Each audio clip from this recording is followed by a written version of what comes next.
I guess you could call this a love story. It began in 1944 when a young left-hander came to Cincinnati, only 15 years old. Joe Nuxhall was about to become the youngest pitcher ever to appear in the major leagues. His career would last 16 seasons, 15 of those with the Reds. 58 years later, Reds fans would vote Joe to be immortalized. You know, to me, this is bigger than going into Cooperstown. I'll be real honest with you, because Cincinnati, the fans did this, and what more can you ask? It's great.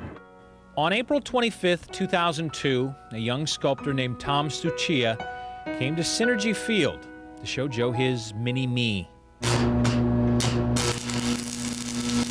Flash forward 9 months to the birth of a life-size sculpture, the welding of the frame that would become the working model for the 15-year-old so long ago. 4 days later, little chicken wire,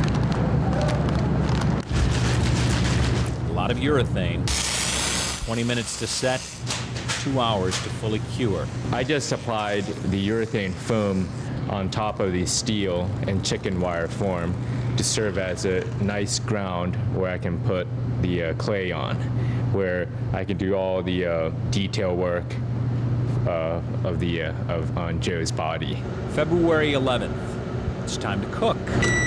A recipe of 300 pounds of clay, applied by hand to mold a special homemade hero. Now that the foam has been carved and shaped to where I like it, we're now adding the clay, which is the final layer of this piece, where we'll do all the detailing and modeling. By the last day of February, from toe to head, the young left-hander is beginning to come to life. This is in some ways the most exciting part of the project, because it's still in the rough stage, and you're kind of seeing, you're evolving, you're seeing the evolution of all the forms.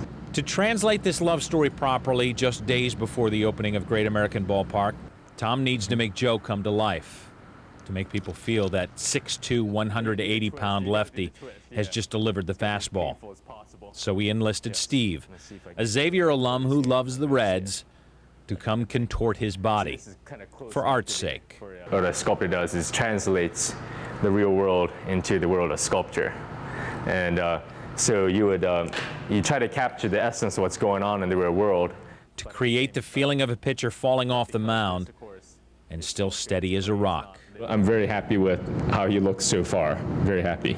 By April 11th, it's time to let the old left-hander see the young left-hander and let him correct himself.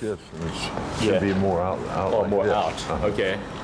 Okay, I'll look into that. I can do that. The jersey on his back will bear number 43, the first Reds jersey Joe ever wore. Is that where my number was? Yeah. I'll be there. Joe's son Phil admits he still has to wipe away tears as he watches the process. This is something that everybody dreams of. And to see your own father immortalized like this it's undescribable. 362 days after Tom showed Joe his first small-scale model, the life-size sculpture is off to Indianapolis to be bronzed. 800 pounds of immortality to be displayed on the Crosley Terrace in front of Great American Ballpark, so that those who saw the young left-hander throw that first pitch 59 years ago can remember that 15-year-old boy just like it was yesterday. And those coming into their first game can begin their own love story. And until then, this is the old left-hander rounding third and heading for home. Good afternoon, everyone.